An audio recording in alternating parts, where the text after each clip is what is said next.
Vamos recomeçar então, e a gente termina umas 20 para as 10 para abrir para algumas outras perguntas e respostas. Um irmão trouxe aqui os cânones de Dort. A partir de amanhã a gente vai trabalhar com esse material, ok? E ele está na íntegra da internet. Quem procurar aí tem o material todo na internet, já em PDF, em Word, HTML. Você tem várias formas de arquivar esse material no seu computador. Mas isso aqui é o documento histórico que se originou no Sínodo de Dort, ok? Recomeçando então, nós já tratamos aí bem rapidamente no primeiro bloco sobre o contexto histórico e o contexto teológico. Eu queria agora tratar do Sínodo. Eu falei rapidamente sobre o Jacob Arminius. Ele era um pastor, um teólogo da Igreja Reformada Holandesa, bem popular na Holanda. Ele foi pastor em Amsterdã, na principal igreja da cidade, a chamada Grande Igreja de Amsterdã. Depois ele foi transferido para Leiden, onde havia o principal seminário de formação de obreiros da Igreja Reformada Holandesa. Ele tinha amigos poderosos por trás dele, gente politicamente muito influente, e ele, mais uma vez, ele era membro da Igreja Reformada, e como eu disse no primeiro bloco, por conta do debate do supralapsarianismo e infralapsarianismo, ele queria salvar a fé reformada, ele queria elaborar uma resposta dogmática ou teológica que evitasse a conclusão que parecia implicar o supralapsarianismo de que Deus é autor do mal. Só que, na medida que a posição dele começou a ser percebida como uma posição diferente da posição reformada clássica, começou a controvérsia na própria igreja dele, entre os próprios alunos dele. Lembra, eu falei isso também no primeiro bloco, os documentos confessionais da Igreja Reformada Holandesa eram a Confissão Belga e o Catecismo de Heidelberg. Ainda que o Catecismo de Heidelberg apenas cite de passagem a doutrina da predestinação e da eleição, a Confissão Belga ela detalha em linhas agostinianas e reformadas a doutrina da predestinação. Então, Jacob Arminius, quando foi ordenado para o ministério, isso é típico na igreja reformada, na igreja presbiteriana, ele jurou lealdade, como a gente diz hoje, aos símbolos de fé. Ele estava debaixo do juramento de lealdade aos documentos confessionais daquela igreja. Isso é meio complicado para os batistas, infelizmente. Batistas não entendem isso direito. Mas isso é algo típico nas igrejas da Reforma, luteranas e calvinistas, onde o pastor e o presbítero, os presbíteros, quando vão assumir esse ofício, eles solenemente juram lealdade à Sagrada Escritura e depois, como documentos subordinados aos símbolos de fé. E esse homem, Jacob Arminius, havia jurado lealdade aos símbolos de fé. Como bom reformado, ou alguém dentro da tradição reformada, ele começou a pregar Romanos. Romanos 1 até Romanos 8, sem problema. Só que quando ele começa a pregar Romanos 9, na sua igreja e depois na faculdade, a situação se torna complicada. Por quê? Porque Jacob Arminius rompeu com um dos dogmas centrais da tradição reformada. Para Arminius, e essa era a forma dele responder à acusação implícita no supralapsarianismo de que Deus seria o autor do mal, Deus não decretou ativamente a história. Deus teria um pré-conhecimento da história, assim como teria um pré-conhecimento daqueles da queda, assim como também um pré-conhecimento daqueles que seriam eleitos. Todo o decreto divino, e Arminius não nega o decreto divino, é baseado não na onipotência de Deus, não na soberania de Deus, mas num decreto passivo, no pré-conhecimento que Deus tem do futuro. Isto é, aqueles que chegam à fé, eles são eleitos, não porque Deus decretou dar fé para eles, que é a posição de Agostinho, de Lutero, de Calvino, a posição da tradição reformada. Aqueles que chegam à fé são eleitos porque Deus previu que eles teriam fé e responderiam ao convite do Evangelho. Ok, porque só com Romanos 9, ou somente quando Arminius chega à exposição de Romanos 9, há problemas.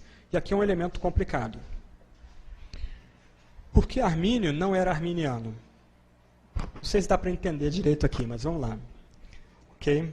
Qual o primeiro ponto que ficou do arminianismo? É que todo ser humano ele tem livre-arbítrio. Ainda que ele seja pecador, ele tem a liberdade de escolha. E vamos trabalhar isso amanhã. Ele pode escolher entre opções. Só que Armínio não cria nisso. Armínio, no primeiro ponto, ele era um reformado, ele era evangélico. Deixa eu ler um trecho na carta dele. Quem tem aquela teologia sistemática maior, está na página 436, a carta. Aí você pode ler depois em casa. Ele diz o seguinte, textualmente, tá? Abre aspas. A respeito da graça do livre-arbítrio, ensino conforme as Escrituras e o consentimento ortodoxo. O livre-arbítrio não tem a capacidade de fazer ou aperfeiçoar qualquer bem espiritual genuíno sem a graça. Para que não se diga que eu, assim como Pelágio, cometo uma falácia em relação à palavra graça, esclareço que com ela me refiro à graça de Cristo que pertence à regeneração. Afirmo, portanto, que a graça é simples e absolutamente necessária para a iluminação da mente, para o devido controle das emoções e para a inclinação da vontade ao que é bom. É a graça que força a vontade a colocar em prática boas ideias e bons desejos. Essa graça antecede, acompanha e segue. Ela nos desperta, assiste, opera para que queiramos o bem, coopera para que não o queiramos em vão. Ela afasta as tentações, ajuda e oferece socorro em meio às tentações, sustenta o homem contra a carne, o mundo e Satanás, e nessa grande luta concede ao homem a satisfação da vitória. A graça é o princípio da salvação, é o que a promove, aperfeiçoa e consuma. Confesso que a mente do homem natural é carnal, obscura e escura, que suas afeições são corruptas e moderadas, que sua vontade é obstinada e desobediente, e que o próprio homem está morto em pecados. Esse é Armínio falando. Ok? Então, em Armínio não há uma tensão entre a tradição agostiniana, luterana e calvinista anterior e a posição dele. O problema dele é que naquilo que a gente convencionou chamar de segundo ponto calvinismo. Ele rompeu com a noção de eleição incondicional, voltando a defender, como João Cassiano, João Boaventura, São Francisco de Assis e outros, a noção de que Deus elege baseado em sua presciência, Deus elege baseado na presciência de fé e boas obras. Ok. Logo, a graça também não é irresistível. A graça, ela é importante, como a gente ouviu aqui do próprio texto, do próprio fragmento de uma carta de Armínio. Só que essa graça não é uma graça soberana e irresistível. É uma graça persuasiva. Essa graça ela é dada, é concedida a todos os homens, de tal forma que eles podem, por assim dizer, agora minhas palavras, alcançar algum nível de bom senso em que eles possam vir com fé abraçar a cruz de Cristo e abraçar o próprio Jesus como Salvador. Então, nesse sentido, a tradição que nasce em Armínio vai criar uma noção de graça preveniente. E aqui, para tornar um pouco mais complicada a situação, a graça preveniente arminiana é, em alguma medida, a noção de graça comum reformada. Eles eliminam a chamada graça irresistível como categoria teológica, mas, em alguma medida, a graça de Deus atua sobre todo homem, toda mulher, em toda a história, em toda a cultura, não só ajudando o ser humano a fazer coisas boas, a fazer arte, a defender o próximo, a manter o Estado, o governo, em alguma medida, de equidade e justiça, mas essa graça preveniente também leva o ser humano a, por assim dizer, a transcender a si mesmo e, em algum momento, quando confrontado com a cruz, poder aplicar o seu livre-arbítrio a ter fé na cruz ou permanecer em rebeldia. Então, nesse sentido, voltando ao primeiro ponto de Armínio, ainda que ele fale de depravação total e incapacidade total e de pecado original também, do outro lado, para Armínio e para a tradição que ele vai inaugurar, o ser humano não é condenado pelo seu pecado em Adão, seu pecado original. Romanos 5, 1 Coríntios 15. O ser humano é condenado ao ser confrontado com Jesus e permanecer em incredulidade. Ok? Outro ponto importante de Armínio, a questão do alcance da obra de Cristo da cruz. E aqui é um outro ponto importante. Tanto os universalistas hipotéticos de Moisés a Miró, como os reformados da tradição principal, eles criam que a morte de Cristo é substitutiva, vicária e penal, na mesma linha do bispo Anselmo da Cantuária, lá no século XII.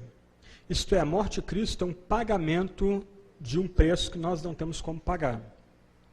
Deus é completamente santo, completamente puro. O nosso pecado é rebelião, nosso pecado é mancha. Deus não consegue olhar o nosso pecado e permanecer sem ser suscitado a ira. Ira santa, ira devastadora. É necessário que o Deus homem se interponha entre nós e Deus o Pai. E o Deus Filho, Jesus Cristo, Deus homem, ele venha a ser um substituto no lugar de pecadores. Ele morra de forma eficaz no lugar de pecadores. Eu vim para dar minha vida no lugar de muitos. As palavras da ceia.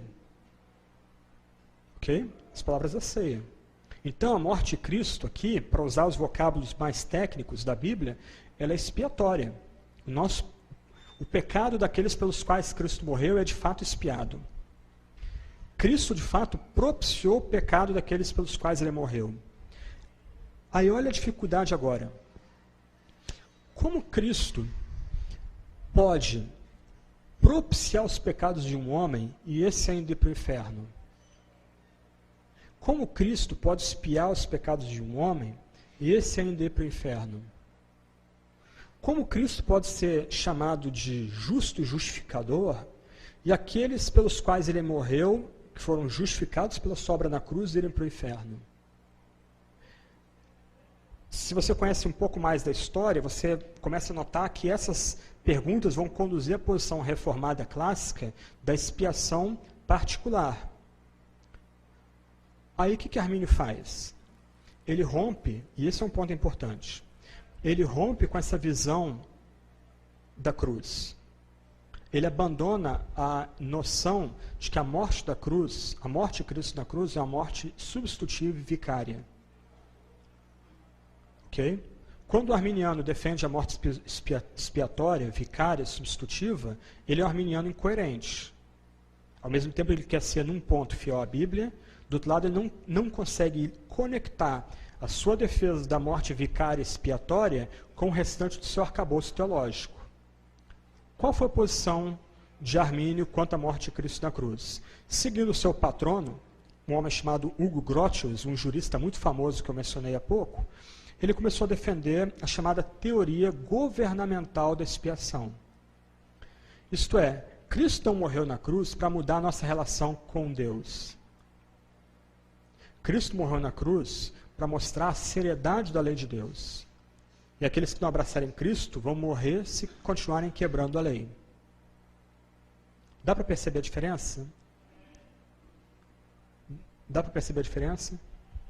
De um lado, a morte de Cristo muda objetivamente a relação daquele que crê com Deus. Aqueles pelos quais Cristo morreu, eles estavam mortos dos seus pecados, eles estavam em rebelião, eles odiavam a Deus, eles estavam em inimizade com Deus Todo-Poderoso. Só que, na medida que eles recebem as graças que Cristo alcançou no Calvário, justificação, reconciliação, propiciação, expiação, a ira é removida. Eles são contados como amigos de Deus, como filhos de Deus. São contados como parte da família divina. Agora, para Armínios, e também para John Wesley, e para a teologia arminiana clássica, Cristo não morreu para mudar a relação do pecador com Deus. Cristo morreu para mostrar a seriedade do governo de Deus. Deus é rei. Ele estabelece lei. Aquele que quebra a lei vai morrer. E a morte de Cristo mostra como Deus encara de forma séria a lei, na medida que o justo morre pelos injustos. Mas essa morte, ela não é eficaz. Ela abre a possibilidade de salvação. Ela pode tanto salvar todos como não salvar ninguém. Ok? Quem tem a minha teologia, ou tem acesso àquela teologia maior, procura no capítulo 15, com calma. Você vai ter lá com mais extensão os pontos de cada uma dessas posições, ligando-as com alguns teólogos, alguns pregadores famosos na história e destacando algumas implicações práticas de cada uma dessas posições. Isso é um debate meramente acadêmico. O ponto aqui é o que Cristo fez de fato no Calvário. Então, Armínios rompendo com a tradição reformada, luterana e episcopal anterior a ele, assume a posição de que a morte de Cristo não é expiadora nem vicária. Não é uma morte substitutiva. Ele não poderia cantar, por exemplo, Rude Cruz. Não se canta esse tipo de hino na congregação arminiana de verdade, confessional. Ok?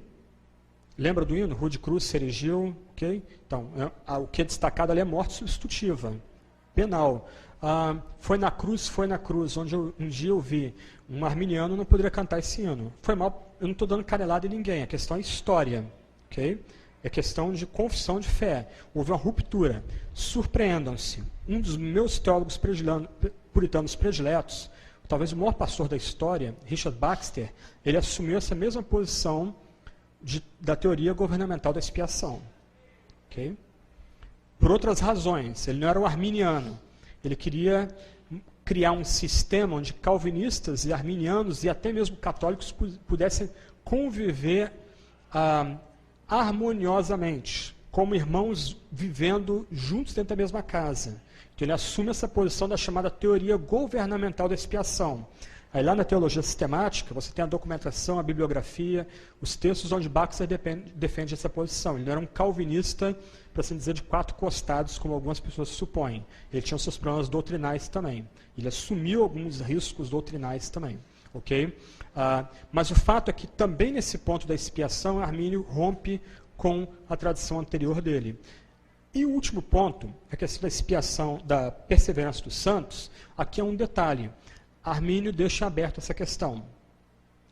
Ele não trata dessa questão. Só que nota o potencial de tensão dentro de um pequeno país como a Holanda. Primeira república europeia, tá? Primeiro país na Europa a ter um governo republicano, okay? Representativo. Lembra, a Holanda acabou de ganhar a independência, os católicos são inimigos, e agora você tem dentro da Holanda alguns homens poderosos, ricos, uma espécie de aristocracia, que defende está mais ou menos namorada com a Espanha, quer retomar uma aliança com a Espanha, também entende que deve controlar a igreja e começa a apoiar esses arminianos. E a teologia dos arminianos é muito parecida com a teologia católica, da qual a Holanda saiu, a Holanda não quer nem voltar para aquilo. Olha o potencial explosivo da situação. Obviamente, o debate chegou à rua. Feira, escola, porta da igreja. Tem uma história de um calvinista, arminiano, não importa quem que é, ele foi botar lá uma ferradura no cavalo e ele começa a conversar com a pessoa que está lá botando a ferradura no cavalo e o debate acaba chegando à teologia e eles se descobrem antagônicos, então o ferreiro pega lá aquele o negócio que tem que você marca o cavalo. Como é que é o nome daquele... O espeto que você marca o cavalo, bota o nome... Não. O ferro quente lá que você marca o cavalo. Ele pega aquele negócio e sai correndo atrás do outro rapaz para queimar o cara, porque o cara era arminiano, calvinista, não importa, mas a situação se tornou dramática. Um pequeno país, recém-independente, praticamente se dividindo agora, praticamente às vésperas de uma guerra civil, por conta da questão teológica. E a situação ficou mais complicada porque Armínio morre antes do Sínodo de Dort, e os seus discípulos, os alunos que ele tinha uma espécie de círculo íntimo dentro do seminário em Leiden, eles se tornaram mais radicais do que o próprio Armínio. Eles começaram a defender o livre-arbítrio do ser humano, a noção de que o livre-arbítrio foi intocado pelo pecado, os seres humanos continuam tendo a possibilidade de escolha contrária. Eles começaram a defender que a obra da graça é mais do que uma obra aliás, não é uma obra de persuasão moral, como Armínio defendia, é muito mais uma obra de persuasão intelectual, de convencimento intelectual. Começaram a defender que o crente podia cair da graça, e alguns deles começaram a levantar dúvidas, já que Cristo não é a morte de Cristo não é uma obra vicária, substitutiva, logo, talvez Cristo não seja verdadeiro Deus, verdadeiro homem. Então, alguns dos seguidores de Armínio começaram a questionar se Jesus era, de fato, Deus de Deus, luz de luz, como dizia o credo de Nicéia. O ponto aqui, eu vou voltar ao William James daqui a pouquinho, é que o arminianismo original não era uma heresia, era um erro teológico, e William James que diz isso. Mas um erro teológico sempre chama um erro teológico e no final, se ele não foi estancado e curado, ele vai chegar a uma heresia. E aí isso começou a acontecer na igreja holandesa. E, gente, foi mal. Começa a conversar com aquelas pessoas que se identificam muito fortemente com a teologia arminiana. Chama o debate, por exemplo, para a doutrina da Trindade ou para a união das naturezas em Jesus Cristo. Você vai ter pessoas com muita dificuldade de articular essa doutrina, e se você balançar um pouquinho, vai cair fruto podre dessa árvore. Eles vão ter alguma dificuldade com a divindade de Jesus, com a real humanidade de Cristo. Eles vão ter alguma visão de subordinação na Trindade. Por quê? Não é só porque o arminianismo tem o potencial de se degenerar numa heresia, mas é porque no final o que você tem aqui é um choque de duas visões doutrinais antagônicas, uma centrada em Deus, Deus trino, Deus majestoso, Deus que é rei do universo, o Deus que é absolutamente soberano, a potência última. O outro, uma ênfase no ser humano, na potencialidade do ser humano, na força do ser humano, na capacidade do ser humano de fazer sua história, o seu próprio destino. São visões completamente distintas a respeito de Deus e do homem no final. E aí pesa toda aquela gama de questões filosóficas que eu tratei muito rapidamente no começo do nosso encontro hoje, mas no final o que você tem é uma visão que tenta ser bíblica e uma visão que rompe com a Sagrada Escritura. E o que está em jogo no final aqui é a própria doutrina de salvação. Como o pecador, como o homem é salvo? Somente pela graça ou pelas obras? Ou por uma cooperação de graça e obras? E se a cooperação ainda pode dizer que essa salvação é pela graça somente? Deus recebe ainda toda a glória ainda? Como Efésios 2, 8 a 10 vai dizer? Ok. Na medida, então, Armínio morreu, os discípulos dele, então, agora começam a radicalizar a posição dele. E o debate alcança as ruas, o debate alcança os púlpitos, a coisa agora muda de figura. Os políticos que apoiam os arminianos começam a trazê-los para igrejas centrais da Holanda, eles começam a remover pastores do ministério, eles começam a remover professores das academias reformadas. Só que aí esse homem, Maurício de Nassau, um príncipe alemão que agora vivia na Holanda, até então ele era neutro, ele não tomou posição em nenhum dos lados, mas ele começou a frequentar uma igreja reformada em Amsterdã e, de repente, ele abraça a causa reformada. Porque ele entendia, pensando no contexto maior, que não apenas os reformados tinham a Bíblia do seu lado, mas os reformados eram verdadeiros patriotas. Ele entendeu que os arminianos e aqueles que apoiavam os arminianos queriam vender a Holanda para a Espanha novamente. E aí é uma virada. Do outro lado, eu falei do rei Jaime da Inglaterra, o homem que patrocinou a versão do rei Tiago, o King James Version. Ele foi educado como presbiteriano, como calvinista. E ele está muito preocupado com a situação na Holanda, porque a Holanda era aliada da Inglaterra. E a Holanda era a primeira linha de defesa para proteger a Inglaterra da Espanha e dos católicos. E o que ele faz? Ele agora bota todo o seu peso político para exortar o governo holandês a convocar um sínodo reformado para resolver a situação. Isso é curioso. Esse homem, então, que infelizmente é muito mal visto pelos nossos irmãos puritanos, por quem gosta da teologia puritana, esse homem, esse rei, foi responsável pela versão bíblica mais famosa na história e foi, de forma indireta, responsável pela convocação do Sínodo de Dort, ao impor todo o seu peso político à convocação desse sínodo. Então, o governo da Holanda convoca esse encontro numa cidade pequenininha de Dordrecht, ou como passou a ser conhecida, cidade de Dort, de bispos e de presbíteros reformados. E aqui é um ponto. Esse sínodo de Dort vai ser o último sínodo internacional da igreja. Quem conhece um pouco de história, quem já está estudando história no seminário, deve lembrar dos sínodos antigos, a Niceia, Constantinopla, Calcedônia, Orange, sínodos aí, concílios vitais para a igreja. Qual era a marca daqueles concílios ou sínodos? A universalidade daqueles encontros. Você tinha pastores de todo mundo cristão conhecido representando a igreja naqueles encontros. Dort é o último grande sínodo internacional da história da igreja.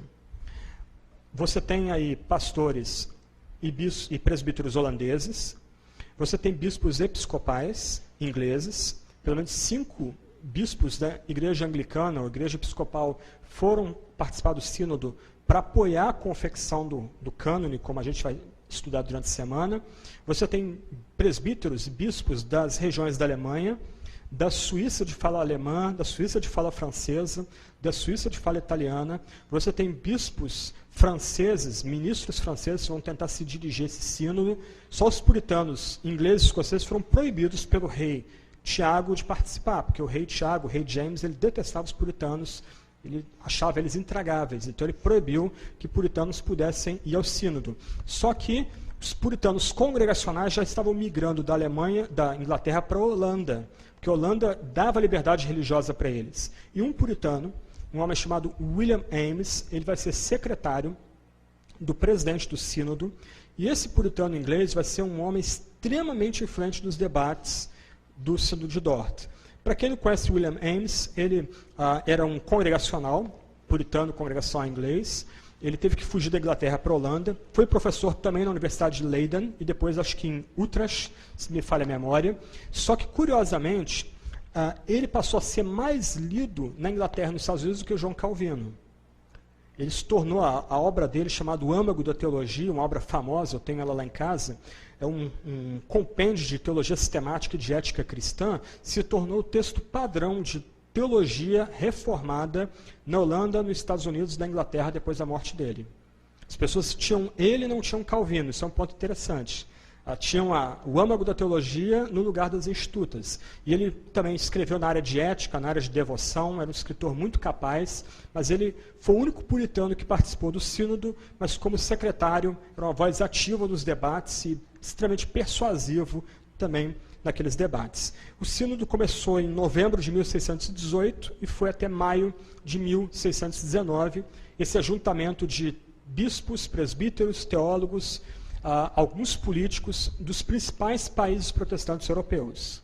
Mais uma vez, Inglaterra, a própria Holanda, Alemanha, as regiões da Suíça, eles estavam ali presentes num sínodo internacional para tentar definir o que a Bíblia de fato ensinava sobre a salvação, sobre o processo da salvação. Ok, no começo do sínodo, os arminianos, eles tiveram liberdade para apresentar suas proposições. Uns 9 anos antes do sínodo, logo depois da morte de Armínios, eles prepararam um documento que foi chamado de remonstrância. E eles foram conhecidos como os remonstrantes, não arminianos, eles eram chamados de remonstrantes. E os calvinistas, eles prepararam um documento contra eles, um documento de 7 pontos na época, e os calvinistas passaram a ser conhecidos como os contra-remonstrantes. Os dois grupos se reuniram no sínodo, só que os calvinistas tinham a maioria, havia, se não me falha a memória, 5 líderes arminianos daquele sínodo. E aqui, entra o elemento humano, é o complicador. Desde o começo, os arminianos tiveram como alvo obstruir as reuniões do sínodo, porque o sínodo não ia tratar só da doutrina da salvação. O sínodo também foi reunido para tratar da relação da igreja com o Estado. A igreja é independente do Estado, igreja e Estado são esferas separadas, ou o Estado tem o direito, o poder de se meter nos assuntos da igreja. Então, desde das reuniões de abertura, essa liderança arminiana teve como tática, ponto a ponto, obstruir cada um dos debates daquele sínodo. A situação foi começando a ficar tensa. O presidente do sínodo era um homem chamado Bogerman. Ele parece que era um homem bem paciente, era da ala reformada, calvinista, e ele foi tentando o máximo possível manter aquelas pessoas do sínodo. Por quê? Porque os chamados arminianos, os remonstrantes, eles se entendiam como calvinistas, como reformados. E eles queriam que o sínodo permitisse que eles pudessem, mesmo crendo numa noção de eleição baseada na presciência, livre-arbítrio, na rejeição da graça irresistível e da perseverança dos santos, serem reconhecidos como membros plenos da Igreja Reformada, mesmo tendo jurado lealdade à Confissão Belga e ao Catecismo de Heidelberg. Só que uma hora a paciência desse homem, Bogerman, simplesmente acabou. Ele expulsa os líderes remonstrantes aos gritos do sínodo, literalmente ele dá um soco na mesa e manda aqueles homens embora, e a partir daquele momento não há mais debate. A posição remonstrante / arminiana vai ser julgada pelos seus próprios escritos. Então, o que o sínodo resolve fazer? Eles recolhem todos os documentos até então escritos pelos líderes arminianos. Sermões de Armínios, cartas de Armínios, textos doutrinais que estavam sendo preparados por outros líderes do movimento, e aqueles documentos agora são trazidos ao sínodo, e o sínodo se debruça aqueles documentos e começa a ler todos aqueles documentos. Quem já leu os Cânones de Dort, é um documento às vezes um pouco maçante, porque ele tem uma seção de rejeição de erros. Você pode abrir aí, se você tem um livrinho, você abre e está lá, os erros são rejeitados em cada um dos 4 pontos do livro ali, do documento original. De onde vem essa rejeição de erros? Os membros do concílio iam pegando os documentos, iam lendo os documentos remonstrantes arminianos e começavam a descobrir erros doutrinais ali. Então, uma vez, qual é o padrão do documento do Cânone de Dort? Você tem a afirmação da doutrina, então a primeira parte do item 1, capítulo 1, melhor dizendo. Então você tem a doutrina afirmada. Aí, uma vez a doutrina afirmada, você tem depois a rejeição dos erros. A rejeição dos erros é baseado nos textos dos documentos que os membros do sínodo começaram a ler, estudar, para tentar entender a posição arminiana de fato. No final, o arminianismo é rejeitado como algo que não pode ser considerado reformado e como uma doutrina errada, errônea e perigosa para o resto do edifício teológico cristão. Ok. Quais são as duas posições antagônicas agora aqui? De um lado, aquilo que se convenciona chamado 5 pontos do arminianismo. Ainda que a gente seja pecador, o livre-arbítrio permanece na gente. A eleição é pela divina presciência. Aqueles que são eleitos porque Deus previu quem teria fé, quem responderia a ele. A graça pode ser resistida. A graça age muito mais como uma persuasão moral ou intelectual do que como uma mudança de coração, uma cirurgia interna, um milagre de renascimento e de regeneração, né, como diz a própria Sagrada Escritura. O quarto ponto é que Cristo morreu por todas as pessoas, ele abriu a possibilidade de salvação para todas as pessoas. E o quinto lugar, aqueles que foram, por assim dizer, enternecidos pela graça, podem endurecer os corações e cair da graça e chegar a uma posição de irremissíveis, ou que não podem mais se arrepender, ou não têm como mais se arrepender. Né? Então essa era basicamente a posição arminiana pós-Armínio, após a morte de Armínio. Chamados 5 pontos do arminianismo. Do outro lado, aí você tem os chamados 5 pontos do calvinismo.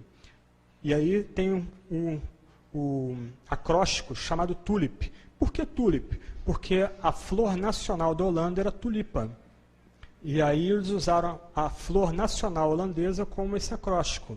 Então, em inglês, o T é total depravação, o U seria eleição incondicional, o L, a expiação limitada ou particular, depois graça irresistível, irresistível graça, e o P, perseverança dos santos. Obviamente, não foi nessa ordem que o sínodo estabeleceu a resposta para os problemas que os remonstrantes estavam levantando. A ordem do sínodo é, primeiro, a divina eleição e reprovação, Depois, a morte de Cristo e a redenção do homem por meio dela.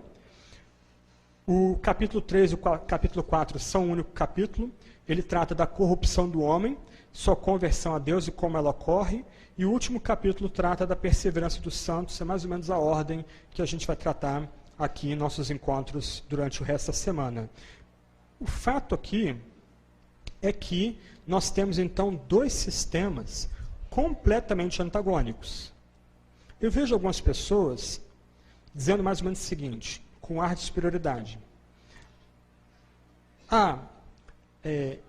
Primeiro ponto, eu sou calvinista, segundo ponto, eu sou arminiano, terceiro ponto, eu sou arminiano, quarto ponto, eu sou arminiano, quinto ponto, eu sou calvinista. E ele se acha muito esperto, muito inteligente fazendo um negócio desse. Só que, se ele usasse um pouco de lógica, ele viria que ele literalmente criou um Frankenstein, um monstro, onde cada posição é antagônica e contraditória com a outra.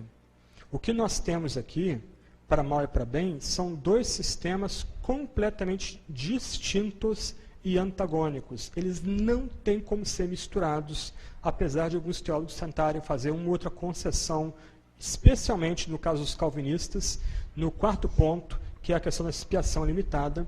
Vários calvinistas ainda hoje, gente de renome, mantêm a ideia do universalismo hipotético, que vem lá de Moisés a Mirô, que a gente tratou na primeira parte da palestra. Okay? Mas o que nós temos são duas visões completamente antagônicas de salvação. Elas não têm como ser misturadas. Um postulado segue o outro logicamente. Então, se o homem tem livre-arbítrio e ele pode operar sua própria salvação em cooperação com alguma graça persuasiva, logo, é ele que alcança a eleição, não a eleição que alcança. E se ele rejeita a persuasão da graça, ele pode vir a cair da salvação. E Cristo não pode ter morrido de forma vicária, substitutiva e penal por ele, porque senão Cristo pagaria, ou melhor, essa pessoa seria condenada duas vezes, uma em Cristo e outra no inferno. Do outro lado, a posição reformada clássica também é uma posição homogênea, fechada em si mesma. Se o ser humano é completamente mau, incapaz de operar sua própria salvação, ele tem que esperar a salvação fora dele. Essa salvação tem que vir de alguém além dele, maior do que ele. Ele não tem como operar sua salvação. Essa salvação tem que vir e mudar ele, para ele abraçar Jesus Cristo. Se esse Espírito Criador não vier a ele, não tem como se voltar a Deus. E se Cristo, de fato, expiou pecado daquele pelo qual ele morreu, propiciou o pecado daquele pelo qual ele morreu, reconciliou aquele que ele morreu, justificou aquele pelo qual ele morreu. Então, Cristo de fato morreu por esse que alcança a graça e graça por meio da eleição. E esse perseverará até o fim. Um ponto aqui. Algumas vezes, pentecostais rejeitam a doutrina da perseverança dos santos. Por quê? Porque eles entendem pela linguagem que às vezes é empregada para descrever a doutrina, um nível de soberba e um nível de falta de cuidado com a santificação e com a perseverança. De onde vem essa soberba, essa falta de empenho na perseverança? De uma caricatura que se convencionou fazer da doutrina da própria perseverança dos santos. Como bom batista, eu sempre escutei que uma vez salvo, salvo para sempre. A segurança eterna do crente. Só que isso não é vocábulo bíblico. Quando a Bíblia fala da perseverança, a Bíblia exige que o crente persevere, só que o crente persevera por causa da graça de Deus nele. Daí a gente pode falar da perseverança dos santos. Como a gente sabe que a gente é eleito? Porque a gente persevera na santificação.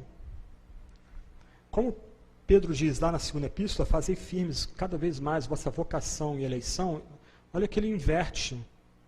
Ele começa da vocação para chegar à eleição. Como é que eu sei que eu sou eleito? Porque eu fui chamado para ser santo. Deus operou na minha vida de tal forma que eu tenho prazer na santidade. Eu tenho prazer na Sagrada Escritura. Eu caio, mas eu tenho repulso ao meu pecado. Eu não quero voltar a ele. É isso que Pedro está ensinando na sua segunda epístola. Então, a Bíblia não fala de segurança eterna do crente. A Bíblia não fala de uma vez salvo, sempre salvo. A Bíblia lembra que o eleito perseverará e Deus perseverará nele. A ideia de uma vez salvo, salvo para sempre, segurança eterna do crente, muitas vezes é acoplada àquela visão gnóstica de crente carnal e crente espiritual. Então a pessoa se decidiu por Jesus, aceitou Jesus, não é nem bíblico isso, né? Se decidiu por Cristo, aí ele vai à frente, o pastor numa ação onisciente diz, então você crê em Jesus? Então você está salvo para sempre. Você, agora uma vez salvo, salvo para sempre. O pastor confere salvação para a pessoa ali no púlpito, aí a pessoa daqui a pouco tem uma vida descuidada, cai em adultério, abandona a esposa abandona o marido,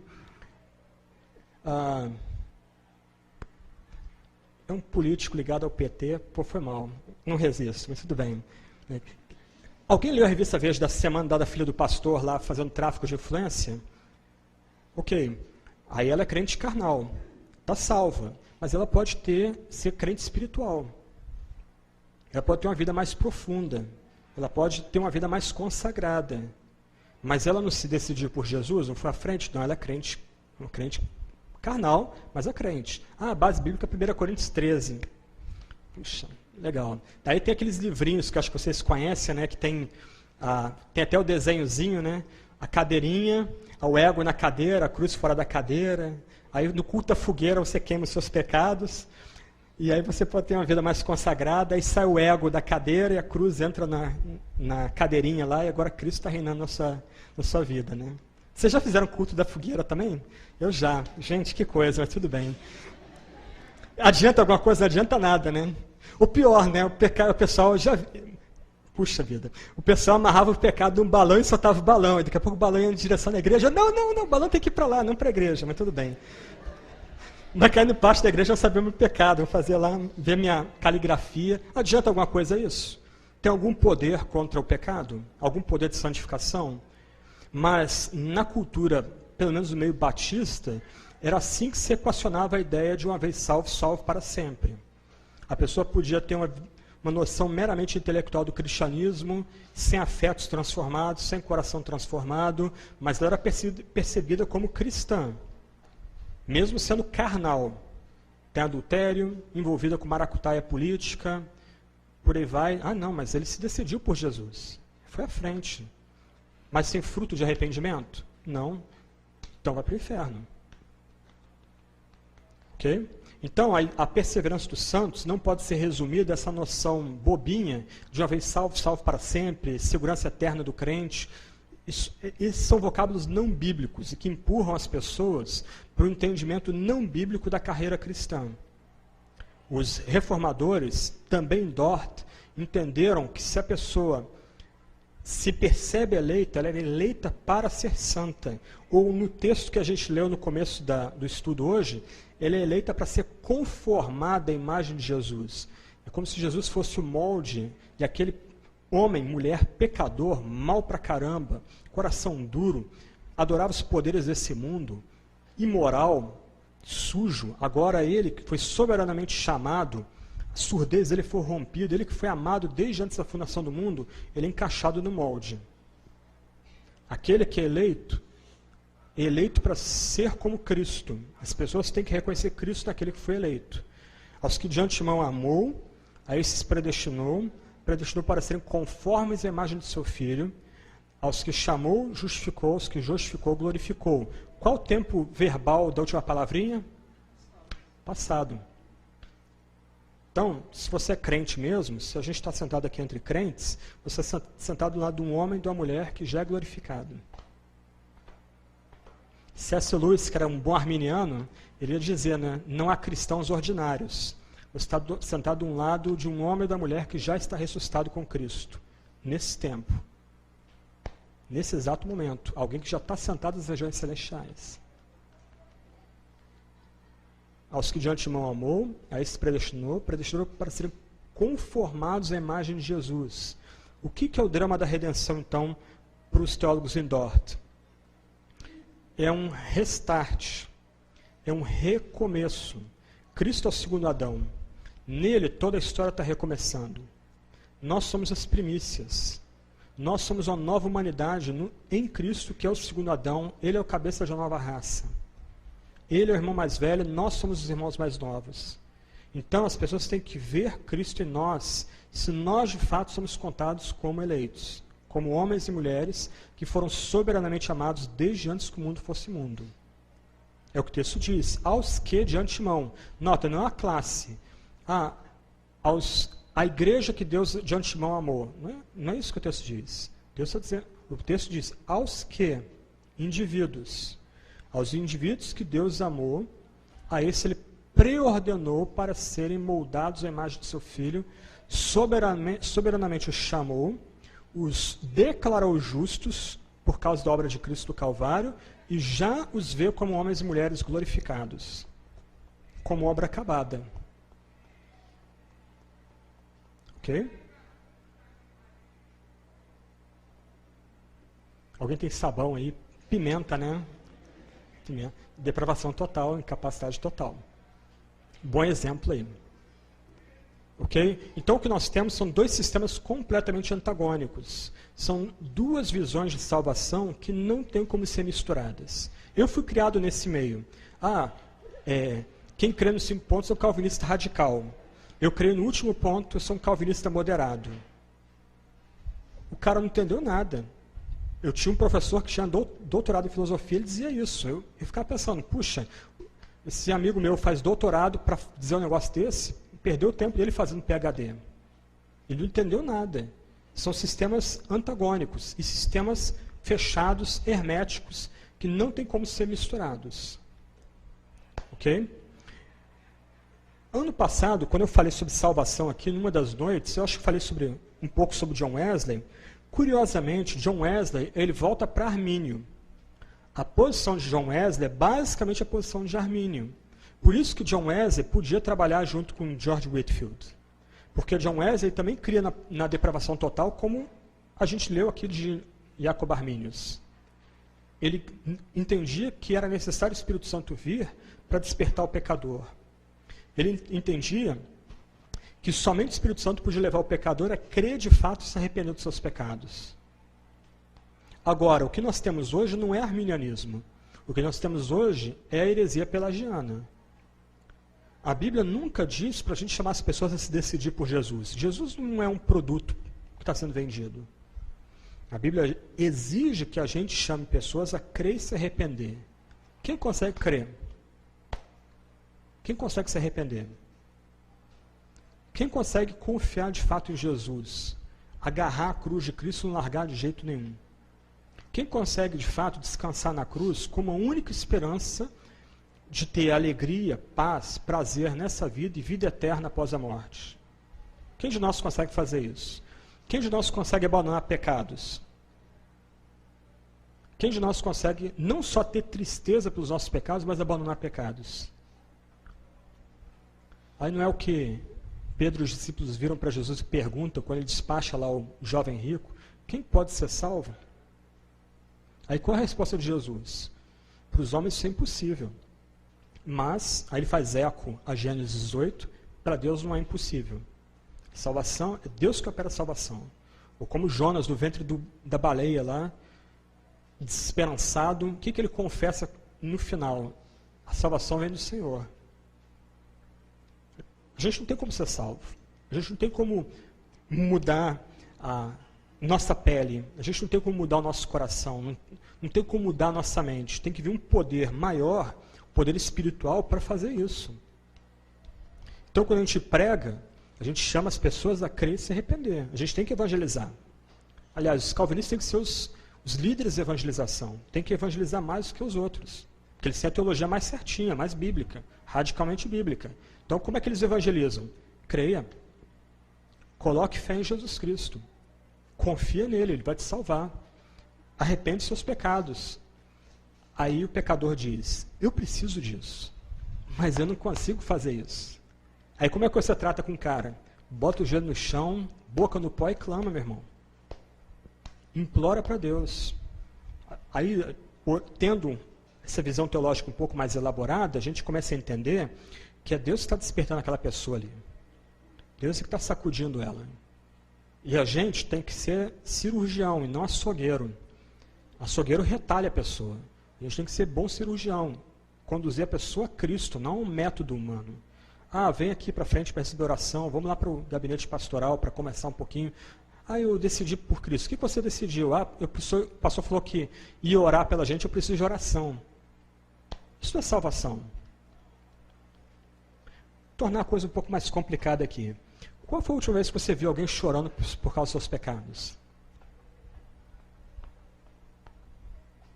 E aí? Qual foi a última vez que você viu alguém em prantos porque sabe que se ele morrer naquele momento ele vai para o inferno, ele merece o inferno?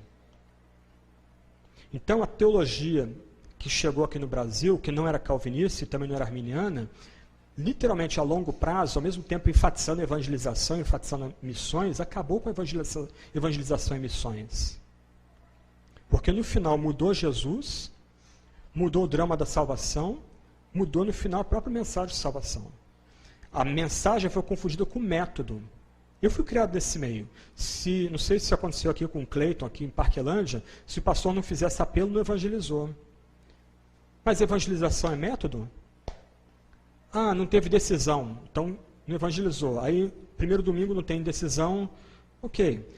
Segundo domingo não tem decisão, aí tem sempre aquele diácono que levanta a sobrancelha. 2 domingos sem decisão, tem alguma coisa errada na igreja. Terceiro domingo sem decisão, aí o diácono, pastor, dá licença, eu sou sincero, eu quero falar aqui, olha, pastor, desculpa, deixa eu falar, mas o Espírito está me incomodando, tem pecado aqui na igreja que ninguém se decidiu. Mas isso é evangelização? Evangelização é pregar a mensagem, apregoar a mensagem. Somos pecadores, profundamente maus. Nossa alma é o cara xingando palavrão aqui, gente. Se o Espírito Santo não vier com poder, não transformar a gente continua como ele. Pode ter tudo bonitinho por fora, mas por dentro uma favela. Pior possível. E aqui tem um ponto. A teologia do século XVII mudou o eixo. Lutero, Calvino, Agostinho, eles começavam com o ser humano, como eu estou tentando fazer aqui. A teologia do século XVII centrou todo o debate em Deus. Supralapsarianismo, infralapsarianismo, alcance da obra de Cristo. Quando começa esse debate com Deus, Deus é tornado um princípio, uma mera ideia, e aí fica fácil a gente rejeitar. Não, isso aí não é o meu Deus, não. Não, o Deus da Bíblia não é esse, não. Já escutei esse tipo de coisa. Mas começa com o ser humano. Mas a gente tem livre-arbítrio. Tem mesmo? Então para de pecar. Assume um compromisso aqui que você nunca mais vai pecar. Prova para mim aí se você tem livre-arbítrio mesmo. Alguém consegue fazer isso? Nem a gente que é crente consegue. A gente continua lutando com a velha natureza. Como é que a gente tem livre-arbítrio então? Aliás, o que de fato é livre-arbítrio? Capacidade de escolha. Ok, mas essa capacidade é neutra? Será que é neutra? As nossas escolhas são neutras? Quando a gente escolhe uma roupa para vir aqui, a gente escolhe uma roupa por forma neutra? O prato de comida que a gente come, isso é uma escolha aleatória? Neutra? Nunca. Nenhuma escolha nossa é neutra. Aí Agostinho, que era um cara brilhante, um homem muito à frente do seu tempo, ele entendeu o seguinte, acho que eu confundi um pouco as citações aqui, mas vou tentar. Ele disse o seguinte, olha, nós continuamos tendo livre-arbítrio mesmo após a queda. Nós continuamos fazendo escolhas, dia a dia, hora a hora, mas nós não temos mais liberdade. Nossas escolhas são determinadas pela nossa natureza. Se nossa natureza é má, pecaminosa, corrupta, todas essas escolhas refletirão o que nossa natureza é. É necessário que o Espírito Santo venha, mude nossa natureza para que a gente abrace Jesus Cristo, para que a gente creia em Jesus, confie nele, abandone o pecado e ande com ele o restante da nossa vida, até a hora da nossa morte. E aí? Ok. Última palavra, então. O grande teólogo que vai sistematizar todo o debate em Dort, logicamente não é Calvino.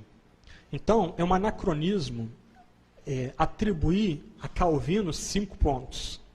Porque os 5 pontos são um debate pós-Calvino. A mesma coisa, supralapsarianismo e infralapsarianismo.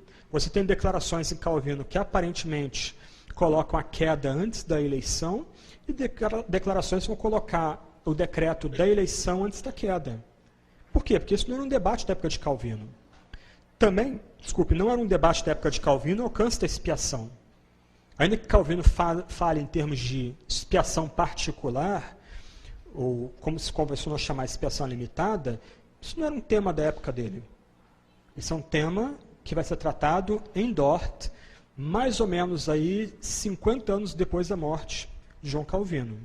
E como eu ia dizendo, o homem que vai pegar essa massa de argumentos e agora um documento gerado em Dort e vai elaborar é um italiano chamado François Turrentini. Aliás, antes de eu dar uma palavra aqui. Ok, deixa eu só voltar ao Sínodo de Dort. O Sínodo de Dort, então, definiu 5 pontos do calvinismo, gerou o documento que eu já mostrei aqui, que o irmão tem, um documento de 4 pontos, em que, de um lado, cada ponto afirma a doutrina positivamente e depois rejeita erros encontrados dentro dos escritos arminianos daquela época. Uma vez tendo encerrado esses trabalhos, então, em maio de 1619, todos os líderes reunidos do sínodo assinaram o documento. Então, bispos, presbíteros, políticos, catequistas, professores de teologia, diáconos reunidos em Dort, mais ou menos em número de cento e poucas pessoas, eles unanimemente assinaram o documento. Ele se tornou documento padrão dos puritanos da Inglaterra e também dos presbiterianos da Escócia. Ele se tornou documento padrão dos reformados alemães, se tornou documento padrão dos reformados da Suíça, dos cantões suíços, assim como também se tornou documento padrão dos reformados na França. Na Holanda, por conta dos limites da Confissão Belga e do Catecismo de Heidelberg, os cânones de Dort foram acrescentados como documento confessional da Igreja Reformada Holandesa. E desde então eles são chamados ou conhecidos como as 3 fórmulas da unidade: o Catecismo de Heidelberg, a Confissão Belga e os cânones de Dort. Acabou essa parte, os pastores e líderes internacionais de outros países foram embora, os holandeses permaneceram em Dort e eles decidiram ali que o Estado não tem o direito de se imiscuir em assuntos ligados à esfera da igreja. Deus estabeleceu o Estado, Deus estabeleceu a igreja, só que ambas têm esferas de atuação distintas. A igreja lida com o culto, com a celebração, com o ensino da palavra. O Estado é a espada para proteger o bom contra o mal. O Estado não tem o direito de determinar a organização da igreja, o Estado não tem o direito de determinar a pregação da igreja, o ensino da igreja, o Estado não tem o direito de determinar os ministros que vão dirigir ou servir a comunidade do povo de Deus. Essa não é a primeira vez que a igreja vai lutar contra o Estado, não é a última. Na Alemanha nazista aconteceu a mesma coisa, Adolf Hitler tentando conduzir os rumos aí da igreja alemã, e a igreja alemã também estabelecendo na chamada Declaração de Barmen um grito de independência, dizendo, afirmando a partir da Bíblia e da tradição cristã, que o Estado também não tem o direito de conduzir a igreja no culto, na doutrina e na ética. Então isso não é um debate novo. E aí acabou o Sínodo de Dort. Então voltando mais uma palavra, ainda nesse contexto aí, com isso a controvérsia não foi encerrada. O que aconteceu agora é que os ministros arminianos foram expulsos do ministério. Isso pode ser brutal para alguns, mas mais uma vez você tem que lembrar que você está lidando com a igreja conciliar aqui, onde os ministros, uma vez ordenados, eles são levados a jurar lealdade à Sagrada Escritura como palavra de Deus e aos símbolos de fé como um fiel resumo da Sagrada Escritura. É um juramento solene. Eu não sei quem já participou de uma ordenação de um pastor presbiteriano ou de uma instalação de presbíteros na igreja presbiteriana, mas é um momento solene. É perguntado para essas pessoas, vocês juram lealdade à Sagrada Escritura? E espera-se a resposta, sim, eu juro lealdade à Sagrada Escritura. Você jura lealdade aos símbolos de fé como um resumo fiel da Sagrada Escritura? Sim, eu juro. O que esses arminianos estavam fazendo era traindo o juramento deles, cometendo perjúrio. E por isso eles foram expulsos do ministério. Eles não foram perseguidos pelo Estado, o que seria uma incoerência com o que foi decidido em Dort. Eles tinham direito a ter suas comunidades, suas escolas de teologia, mas eles não podiam mais usar as dependências das igrejas reformadas, eles não podiam mais usar as escolas de teologia das igrejas reformadas para formar ministros para sua nova agremiação. Okay? Com o tempo, alguns arminianos entraram no movimento anabatista, que era razoavelmente presente na cultura holandesa nessa época, talvez aí 10% da população holandesa fosse ligada aos anabatistas. Alguns desses arminianos acabaram se tornando socinianos, abrindo mão primeiro da divindade de Jesus, depois da própria Trindade, e abandonando a fé cristã. Um dos principais seguidores de Armínio fez isso aí. E é interessante, quando a gente estuda a história dos batistas na Inglaterra, no século XVIII, você tem um ramo dos chamados batistas gerais, que eram os batistas arminianos. Eles começaram como arminianos clássicos, depois assumiram a posição dos amigos de Armínio, e no final, mais ou menos aí final do século XVIII para o século XIX, um pouco antes do... na metade do século XVIII, pouco antes do primeiro grande avivamento de John Wesley, eles já eram heréticos. Os batistas gerais da Inglaterra negavam a Trindade, negavam a encarnação do Verbo, negavam Jesus como Deus verdadeiro. Por quê?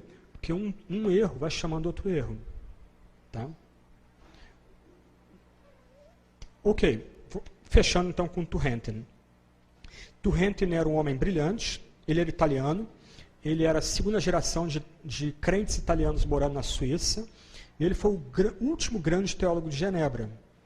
O filho dele, Jean-Alphonse, era amigo daquele homem chamado Jean-Jacques Rousseau, que cria na bondade inata do ser humano, que o meio é que corrompe o ser humano. Então, Jean-Alphonse Turretin foi o homem que literalmente sepultou a influência calvinista na cidade de Genebra. Mas a cultura cristã lançou a obra de Turretin em português. São 3 volumes bem maçudos. Aqueles 3 volumes são a primeira dogmática que vai trabalhar a teologia da reforma à luz do Sínodo de Dort. Então, quando você estuda lá a expiação, a doutrina da expiação, ele não só vai rejeitar a teoria governamental da expiação arminiana, mas ele vai rejeitar também o universalismo hipotético da escola de Saumur, a escola francesa de Moisés Amiot. Então, Turretin é, de um lado, o último grande teólogo de Genebra, o último herdeiro da tradição nobre de João Calvino, mas também é o primeiro teólogo reformado a escrever uma defesa dos 5 pontos do calvinismo, incluindo-a num tratado de dogmática.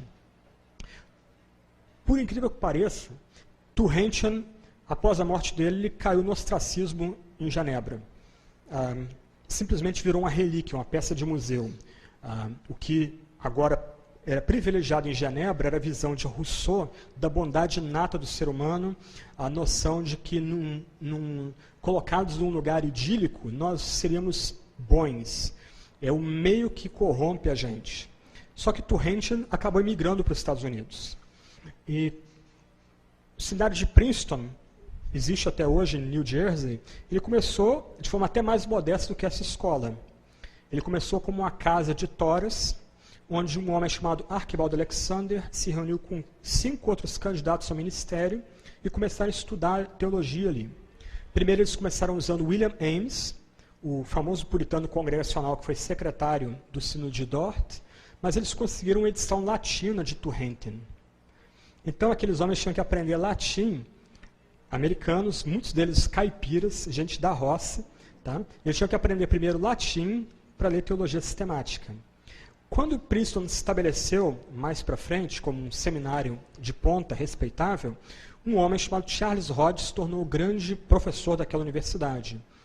E qual era o livro que Charles Hodge usava para os alunos estudarem teologia? Os 3 volumes de Turretin.